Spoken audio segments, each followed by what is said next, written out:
je n'ai que Jésus, oh. Si tu me l'enlèves, je n'aurai plus rien. La la la la la la la la. Oh. Vous pouvez vous asseoir.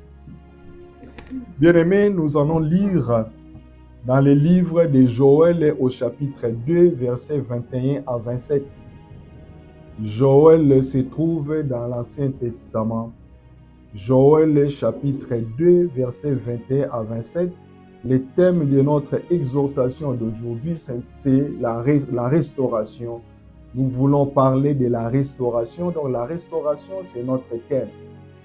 Joël chapitre 2, versets 21 à 27.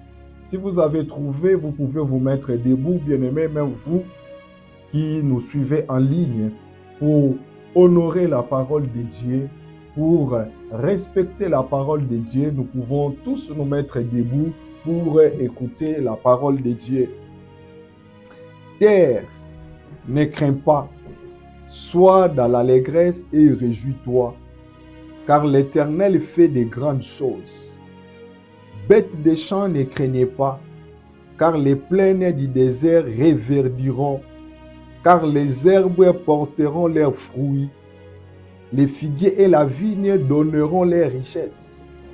Et vous, enfants de Sion, soyez dans l'allégresse et réjouissez-vous en l'Éternel votre Dieu, car il vous donnera la pluie à son temps. Il vous enverra la pluie de la première et de l'arrière-saison comme autrefois. Les airs se rempliront de blé, et les cuves regorgeront de mou et d'huile.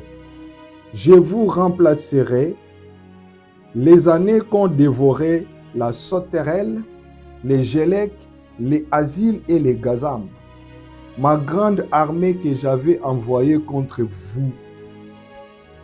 Vous mangerez et vous vous rassasierez, et vous célébrerez le nom de l'Éternel votre Dieu, qui aura fait pour vous des prodiges, et mon peuple ne sera plus jamais dans la confusion. Et vous saurez que je suis au milieu d'Israël, car je suis l'Éternel votre Dieu, et qu'il n'y en a point d'autre. Et mon peuple ne sera plus jamais dans la confusion. Et mon peuple ne sera plus jamais dans la confusion. Éternel, merci pour ce moment d'édification mutuelle que tu nous donnes. Nous prions que tu nous parles. Parle à moi, parle à mon frère et à ma sœur, sous la puissance du Saint-Esprit. Au nom de Jésus, nous t'avons ainsi prié. Amen. La restauration. Bien-aimés, nous sommes à la fin de l'année 2024. Et à la fin de cette année, Dieu nous promet la restauration. Dieu prend l'engagement, Dieu prend la décision de nous restaurer. La restauration, c'est le désir de toute personne. Tout le monde désire la restauration. Surtout que lorsque nous arrivons à la fin de l'année, c'est une période de bilan. Chacun fait le bilan de sa vie. Chacun fait le bilan de sa vie spirituelle, fait le bilan de sa vie physique, fait le bilan de sa vie familiale, fait le bilan de sa vie professionnelle. Alors, il peut arriver que vous regardez dans certains secteurs, les résultats ne pas satisfaisants, les résultats ne pas bons. La santé a été détériorée, ou la santé de votre famille, ou la santé de vos enfants. Vous vous rendez compte que, en tout cas, il y a eu beaucoup plus de destruction que de la restauration. Des fois, vous regardez que vous vous rendez compte que vous avez traversé cette année 2024 avec beaucoup de difficultés. Cette année était une année difficile pour vous. C'était une année difficile pour vos enfants. C'était une année difficile pour vos affaires. C'était une année difficile, mon frère, ma soeur. Et vous êtes conscient de l'état de la destruction de votre vie, de l'état de la destruction de votre famille, de l'unité, de l'harmonie conjugale de votre foyer. vous êtes conscient de l'état de destruction de vos affaires, de vos finances, ou de votre vie spirituelle, ou de votre ministère. Mais bien aimé, Dieu, par la bouche du prophète Joël, Dieu promettait la restauration à son peuple de Juda. Le peuple de Juda avait connu la destruction totale. Le peuple de Juda vivait dans la misère, car rien n'avançait dans leur vie. Ils étaient envahis par toutes sortes de criquets ou toutes sortes des insectes qu'on est en train de numérer ici. On parlait des gélèques, des sauterelles, des asiles, des gazams. Les jours à venir, nous aurons tout un enseignement sur chacun des espèces de criquets que le prophète Joël est en train de parler ici. Les sauterelles, les gélèques, les asiles et les gazams. Chaque espèce a sa spécialité. Lorsqu'ils envahissent un arbre, chaque sorte d'espèce a sa spécialité. Les sauterelles ont leur spécialité. Les gélèques et les asiles et les gazams. Ils attaquent l'arbre juste pour détruire l'arbre. Bon, aujourd'hui, compte tenu du temps, nous ne verrons pas les détails de cette grande armée, mais les jours à venir, nous verrons les détails, les spécialités de chaque espèce. Mais bien aimé, le peuple de Juda était détruit. Le peuple vivait dans la misère. L'avenir était sombre devant eux. L'avenir était compliqué devant eux et tout était flou. Mais bien aimé, Dieu leur promet la restauration. Il dit, je vous remplacerai les années qu'ont dévoré la sauterelle, les gélèques, les asiles et les gazams. Et au verset 27, Dieu prend un engagement solennel. Il dit que mon peuple ne sera plus jamais dans la confusion. Vous savez, peut-être la fin de cette année, c'est une fin d'année de confusion. Cette année, peut-être c'était une année de confusion pour vous parce que vous aviez tant entendu, vous espérez beaucoup de choses, mais c'est la confusion. Quand vous regardez la façon dont vous êtes en train de clôturer cette année, en tout cas, vous la clôturez avec les larmes aux yeux. Quand vous regardez du côté de vos enfants, quand vous regardez même du côté des études, de votre travail, de vos affaires, vous clôturez cette année avec les larmes aux yeux. Mais je voudrais te dire que Dieu promet que 2024 sera l'année de restauration pour vous. Dieu décide de vous restaurer comme il avait promis à son peuple de Juda. Bien-aimé, la restauration sous-entend le rétablissement. Quand on dit restaurer, c'est remettre quelque chose dans son état initial ou même que cet état, ou même que ça dépasse l'état initial. La restauration, c'est sous-entend aussi la rénovation. Dieu prend la décision, mon frère, ma soeur, en 2025, de rénover votre vie, de donner encore une nouvelle coloration dans votre vie.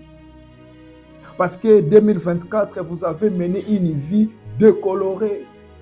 Vous avez mené une vie décaféinée. Vous avez mené une vie, vous vivez vraiment au rabais. Votre vie, c'était une vie de médiocre, de la médiocrité. Mais Dieu décide en 2025, bien-aimé, de rénover votre vie.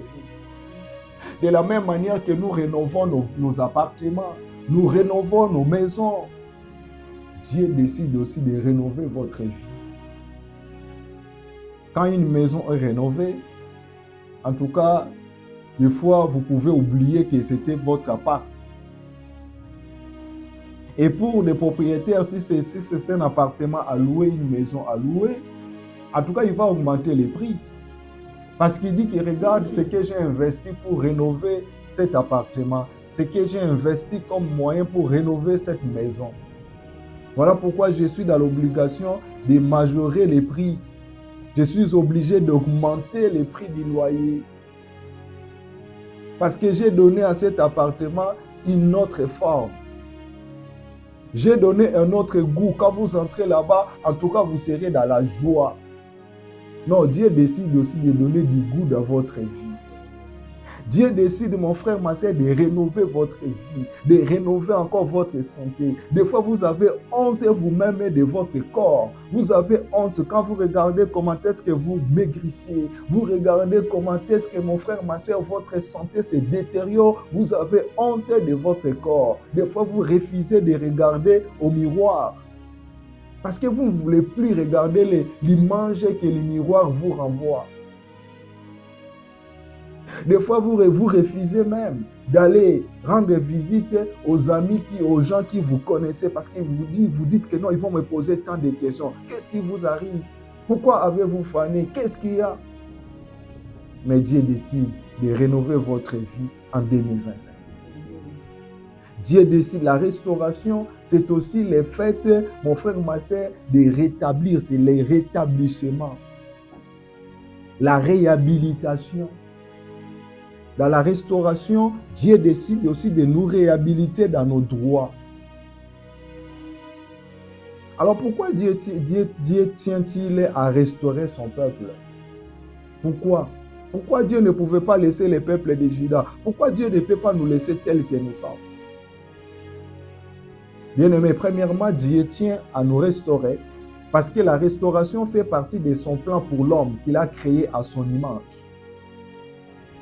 En tout cas, lorsque Dieu nous a créés, lorsque Dieu a créé son peuple, lorsque Dieu nous a créés à sa ressemblance, dans son plan, Dieu a prévu aussi la restauration. Car bien aimé, depuis le jardin d'Éden, lorsque Adam et Ève avaient péché, l'homme a été détruit. L'homme a été dépravé. C'est comme une voiture Tesla qui vient de sortir de l'usine.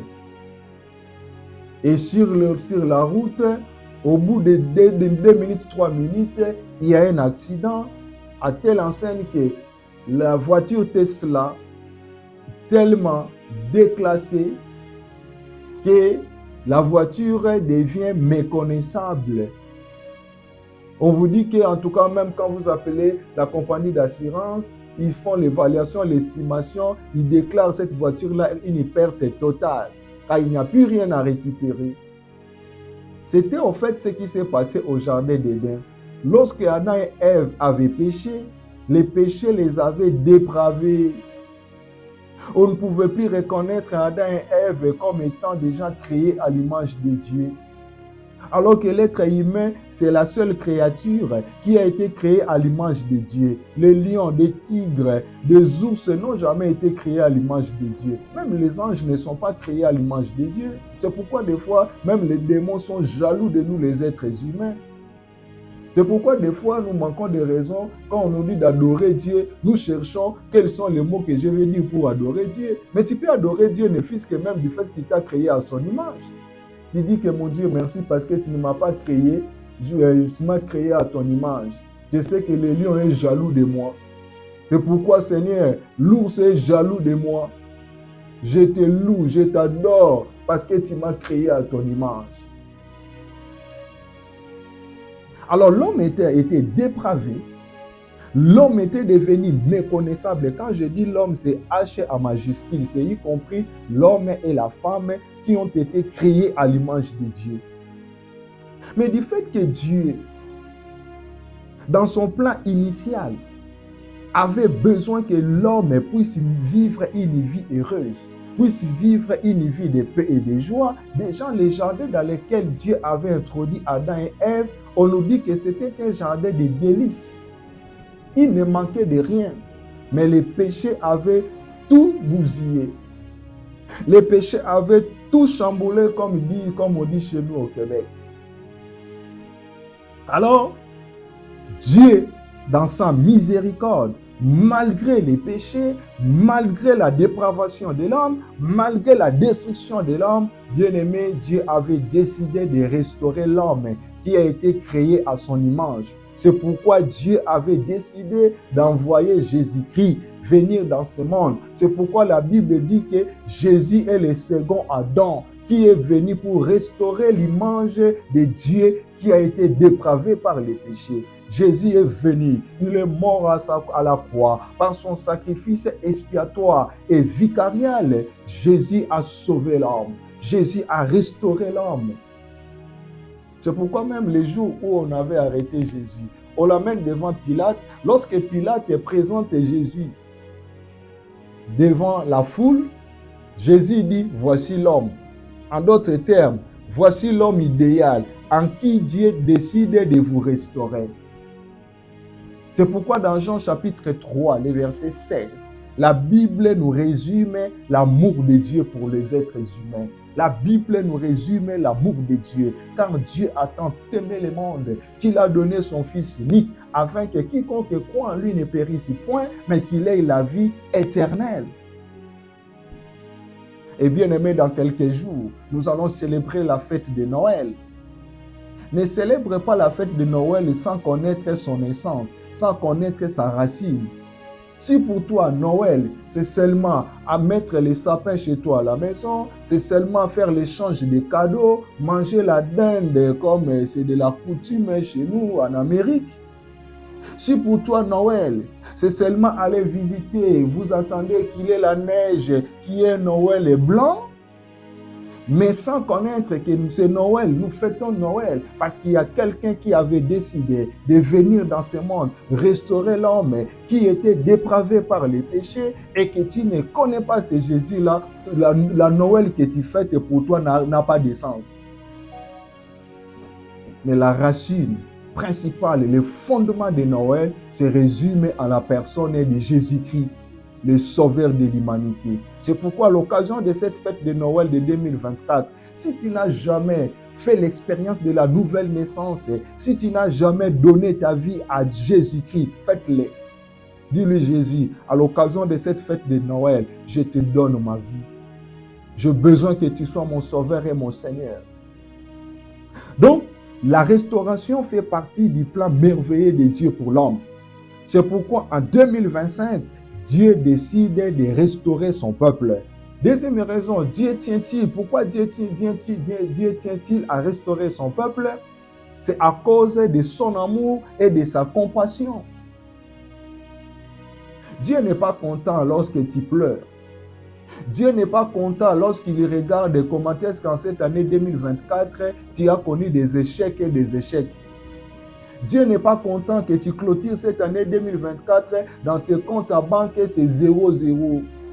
Dieu n'est pas content, toi qui vis en Occident, tu es au Canada, aux États-Unis, tu me suis à partir de Lisbonne au Portugal, tu me suis, je ne sais pas moi, en Manage, en Belgique, tu me suis à la Louvière, à Bruxelles, tu nous suis, vous qui nous suivez au Brésil, à Espírito Santo, parce que nous avons nos bien-aimés qui nous suivent aussi là-bas. Vous qui me suivez à Seattle, à Dallas, je voudrais te dire que Dieu n'est pas content. Que tu puisses même avoir beaucoup de cartes de crédit et que tu ne sais même pas comment payer ta carte de crédit. C'est comme ça que tu clôtures l'année. Dieu n'est pas content, mon frère, ma soeur, que tu vives une vie autour du jour. En tout cas, tu ne vis qu'en attendant seulement la paix. Mais dès que la paix aussi arrive dans des semaines ou dans un mois, c'est de la misère. Vous qui me suivez à Brazzaville, vous qui me suivez à Kinshasa, vous qui nous suivez à Luanda, à Johannesburg, vous qui me suivez à George Village, je voudrais vous dire que Dieu n'est pas content de la manière dont vous êtes en train de clôturer cette année. Vous ne savez même pas, il y a beaucoup de demandes. Vous ne savez même pas comment satisfaire les désirs de vos membres de famille parce que vous n'en avez pas. Non, Dieu n'est pas content de ça. Non, à cause de son amour et de sa compassion, Dieu décide de changer votre situation en 2025. Dieu ne veut pas que 2025 soit comme 2024. Il a compassion de toi. Il a un amour vrai pour toi. Il veut changer l'état de votre santé. Vous qui me suivez, vous êtes malade, vous êtes cloué sur le lit d'hôpital. Bien-aimé, Dieu n'est pas content que vous clôturez l'année de cette manière-là. Il décide de restaurer votre santé. Oh, que la restauration de Dieu entre en action dans votre santé. J'ai pris que la restauration de Dieu prenne place dans votre santé, que la restauration de Dieu prenne place dans vos finances, que la restauration de Dieu visite, mon frère, ma soeur, vos études ou les études de vos enfants. Dieu n'est pas content, bien-aimé, que tu termines l'année avec des échecs. Tu as des cours que tu dois reprendre. Non, Dieu n'est pas content. C'est pourquoi il veut changer ton état. Dieu n'est pas content, mon frère, ma soeur. Vous qui nous suivez, vous avez perdu des êtres chers. Vous pleurez pendant cette semaine, ce moment de fête. Vous avez perdu votre père. Vous avez perdu votre mère. Vous avez perdu, mon frère, ma soeur, votre enfant, votre neveu, votre nièce, un membre de votre famille. Vous avez perdu votre mari, vous avez perdu votre femme. La restauration, c'est aussi la consolation. Que Dieu vous console. Que Dieu puisse bander les plaies de votre cœur. Que Dieu vous donne la paix que le monde ne peut jamais donner. Que c'est Dieu-là qui est capable de compatir, qu'il puisse compatir avec toi et qu'il te délivre de cette situation de pleurs. Et que 2025 ne soit pas une année de pleurs. Que 2025, que tu puisses être dans la joie. À cause de son amour. Bien-aimé, malgré que le peuple de Juda avait péché, parce que quand vous lisez le contexte de la situation dans laquelle se trouvait le peuple de Juda, de Joël chapitre 2, parce que le peuple avait péché. C'est pourquoi, bien-aimé, le péché n'est pas une bonne chose. Nous devons nous séparer du péché. 2025, tu dois décider dans votre vie, en tout cas que le péché devienne une réalité accidentelle dans votre vie, mais que le péché ne soit pas votre mode de vie. Vous devez réduire le péché jusqu'à 0 dans votre vie. Vous allez dire 2025 égale 0 péché. En tout cas, 2025, je ne vais plus tomber dans la cigarette, je ne vais plus fumer en 2025. En 2025, j'ai décidé, je ne vais plus tomber dans l'adultère, je ne vais plus tomber dans l'impudicité. 2025, je ne vais plus tomber dans la pornographie. 2025, je ne vais plus tomber dans les mensonges. 2025, je ne vais plus tomber dans l'orgueil. Car les péchés entraînent beaucoup de conséquences dans notre vie. Alors les péchés étaient à la base de la destruction de la vie de tout le peuple de Juda. C'est les péchés qui étaient à la base de leur misère. Mais bien aimé, en dépit de leurs péchés, à cause de son amour, Dieu avait décidé de les restaurer.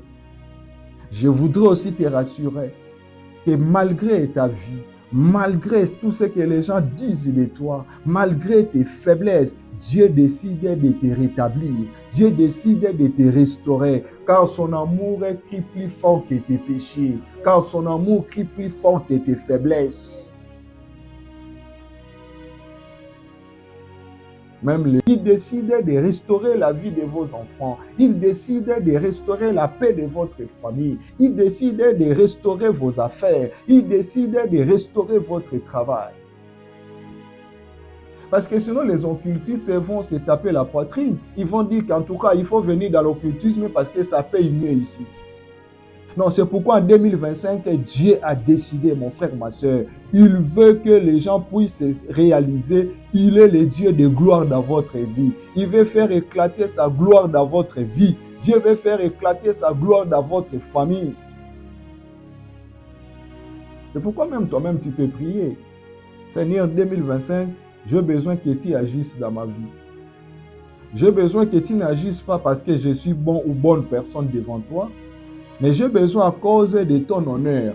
Parce que les gens qui sont tout autour de moi, mes ennemis, même les gens de ma famille, tout le monde sait que moi, je n'ai que toi.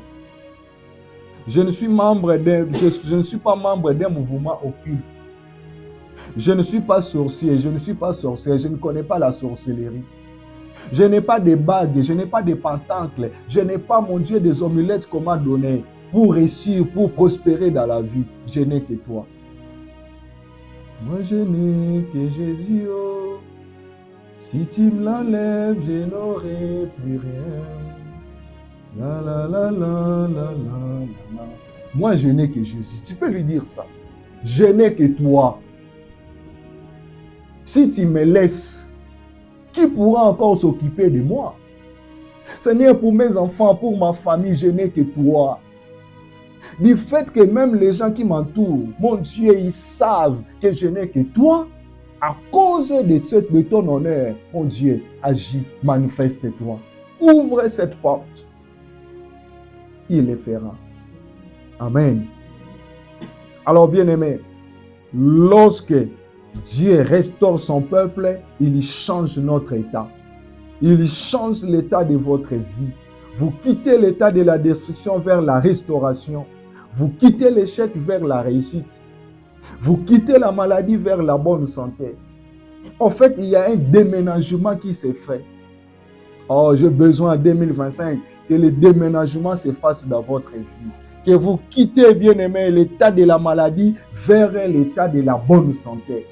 Si c'est un membre de votre famille qui est malade, en 2025, il quitte cet état de la maladie vers la bonne santé. Bien-aimé, en 2025, je prie, je déclare que le déménagement se fasse dans votre vie, que vous quittez la honte vers la gloire. Amen. Que vous quittez l'humiliation vers la considération. Oui, la restauration de Dieu amène le déménagement. Que vous quittez le célibat pour le mariage aussi. Parce que toi, tu n'as pas fait les vœux pour devenir religieuse ou religieux. Tu dois te marier. Il faut que cette promesse de Dieu qui a dit qu'il n'est pas bon que l'homme soit seul, je lui ferai son aide semblable, que cela s'accomplisse dans votre vie. Que tu quittes cet état de refus de visa. On te refuse toujours des visas. Oh, que tu puisses déménager, que tu aies aussi les visas, que tu fasses le tour du monde. Ceux qui font le tour du monde ne sont pas plus parfaits que toi, ne sont pas plus spéciaux que toi. Des fois même, il y a des païens, il y a des gens qui ne savent même pas prier, mais qui font le tour du monde. Pourquoi pas toi, enfant de Dieu? Tu dois dire, Seigneur, j'ai besoin que tu me restaures dans le domaine des voyages. Il est capable de le faire. J'ai besoin de faire le déménagement. Que le déménagement se fasse. Bien-aimé, lorsque Dieu restaure son peuple, il rend notre joie parfaite. Car il rencontre les désirs les plus profonds de notre cœur. Je déclare encore qu'en 2025, que Dieu rencontre les désirs les plus profonds de votre cœur. Ce que vous désirez dans votre cœur, que Dieu puisse vous le donner. Car la Bible dit, fais de l'Éternel tes délices, il te donnera ce que ton cœur désire. Nous avons pas mal de désirs dans nos cœurs. Des fois, nous ne les exprimons pas, mais ça reste seulement dans votre cœur. Mais je prie que Dieu qui connaît ton cœur, qu'il rencontre ces désirs-là, afin que ta joie soit parfaite. Quand Dieu restaure son peuple, il met fin à la confusion dans notre vie. C'est pourquoi il dit, mon peuple ne sera plus jamais dans la confusion. Au verset 26 de Joël chapitre 2, Dieu ne veut pas que tu sois confuse, que tu sois confus. Et enfin, quand Dieu restaure son peuple, il enlève l'opprobre de son peuple. Juda vivait dans l'opprobre, mais Dieu avait enlevé leur opprobre. Dieu avait ôté leur opprobre. Dieu avait ôté l'habit de deuil dans leur vie. Qu'en 2025, Dieu ôte l'opprobre dans votre vie. Vous vivez dans l'opprobre malgré vos courages, mais rien ne va. Malgré le nombre d'enfants que vous avez mis au monde, vous les avez même fait étudier, mais ils ne progressent pas. Quel opprobre! Vous avez des jolies filles, mais qui ne se marient pas. Que Dieu ôte votre opprobre, chère maman. En 2025, que Dieu ôte votre opprobre, cher papa. Vos enfants, de belles filles, de beaux gars.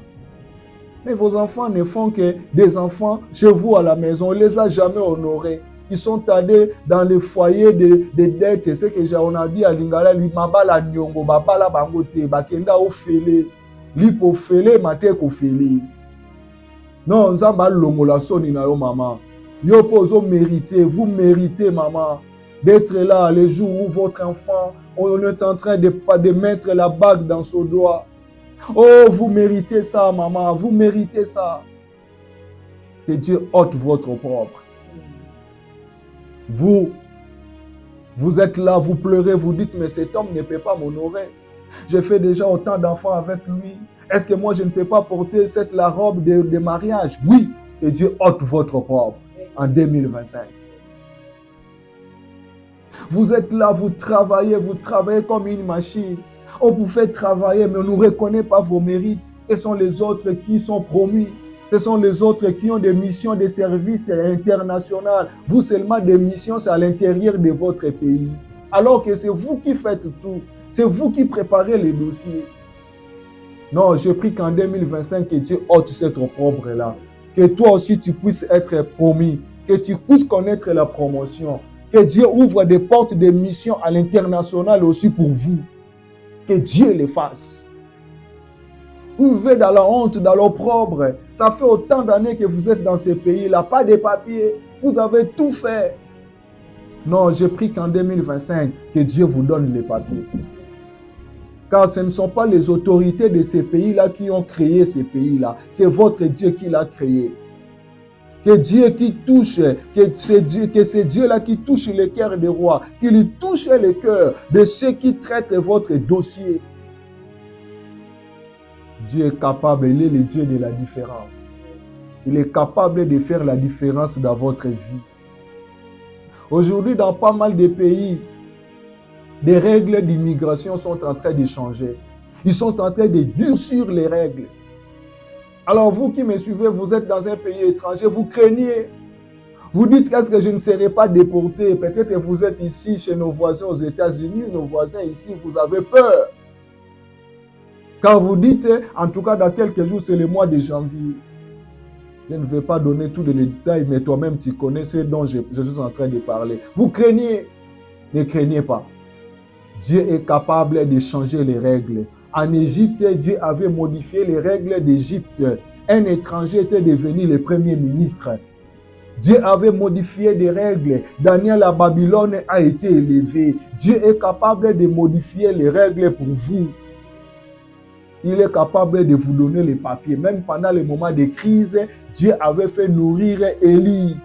Il n'a jamais changé. Ne craignez pas.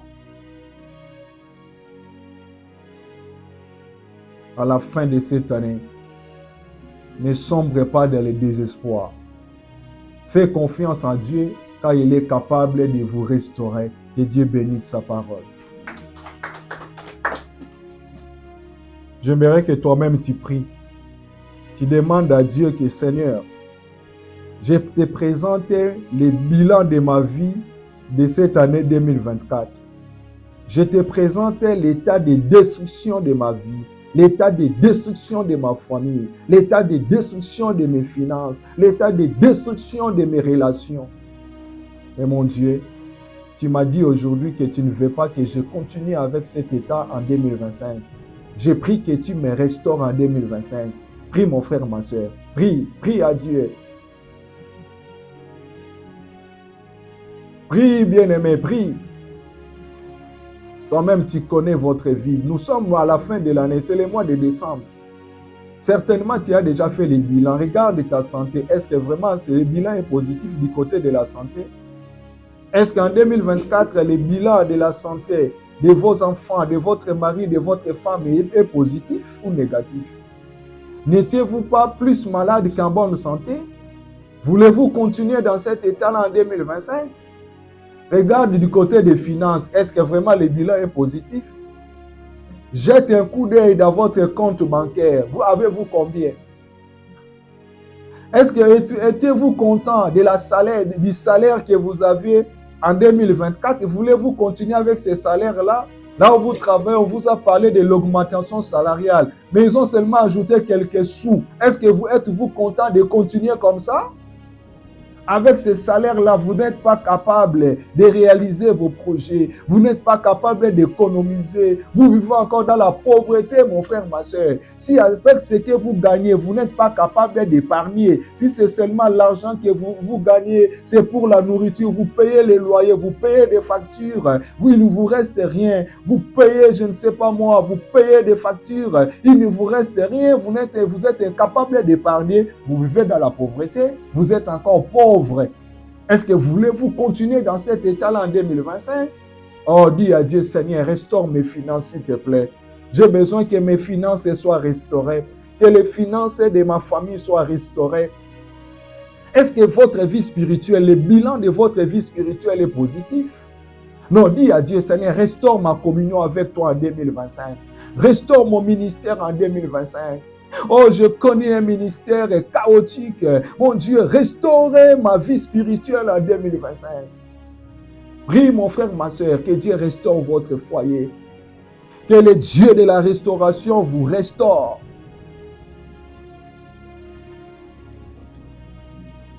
Je voudrais que vous puissiez vous mettre debout, bien-aimés. Nous allons tous nous mettre debout.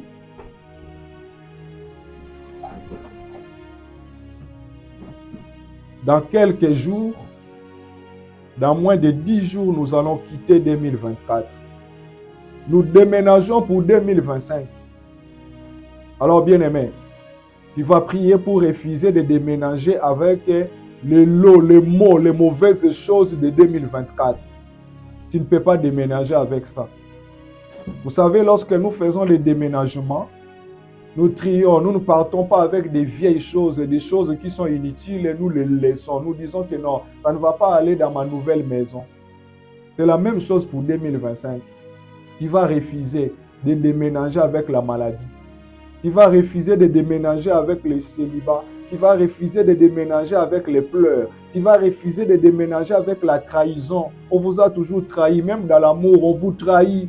Vous avez beaucoup aimé cet homme-là, vous avez investi pour lui, pour cette fille-là, mais à la fin, il vous trahit. Dit à Dieu, non, je ne veux plus déménager avec des trahisons, mon Dieu. Je refuse de déménager en 2025, mon Dieu, avec les échecs répétés, avec des divisions, des troubles dans la famille. Non, mon Dieu. Prie, mon frère, ma soeur, prie. Oh, prie, bien-aimé. La prière est une puissance. Et ta parole a la puissance, bien-aimé. 2025 est devant toi. Tu vas faire le déménagement. Tu quittes 2024 pour 2025. Est-ce que veux-tu déménager avec cette maladie-là? Veux-tu déménager avec ces échecs-là? Veux-tu déménager avec ces salaires-là de misère?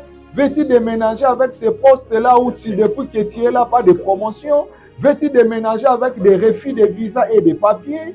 Veux-tu déménager avec des menaces de divorce dans votre foyer? Veux-tu déménager avec la dépression, avec le stress que tu as? Non, non, non, non.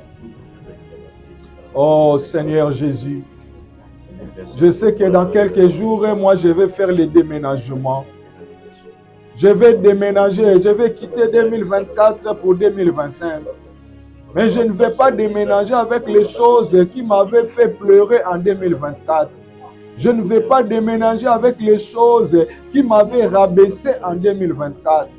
Je ne vais pas déménager avec les choses qui m'avaient humilié en 2024. Non, je ne veux pas de ces choses.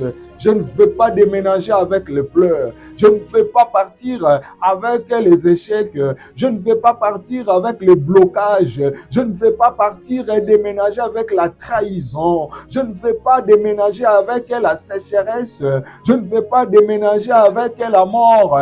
Je ne veux pas déménager avec les échecs automatiques. Au nom de Jésus. Je vais prier pour vous, si seulement vous pouvez lever vos mains.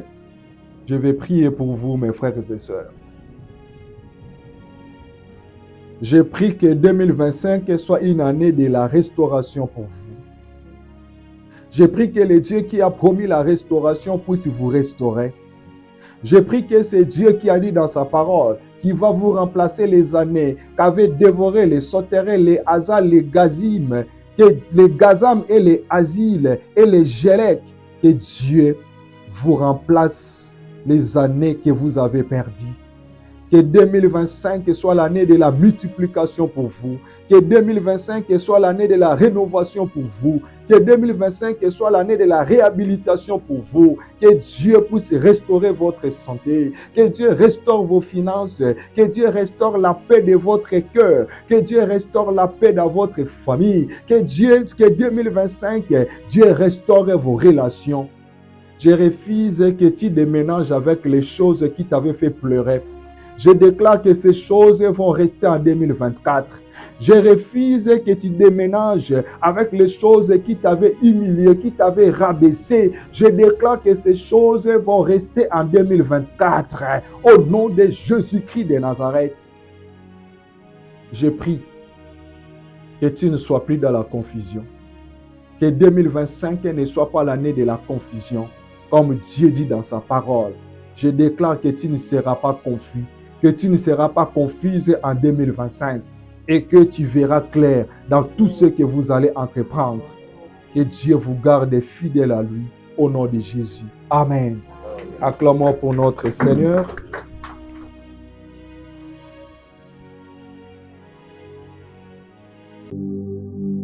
Moi je n'ai que Jésus, oh. Si tu me l'enlèves, je n'aurai plus rien. La la la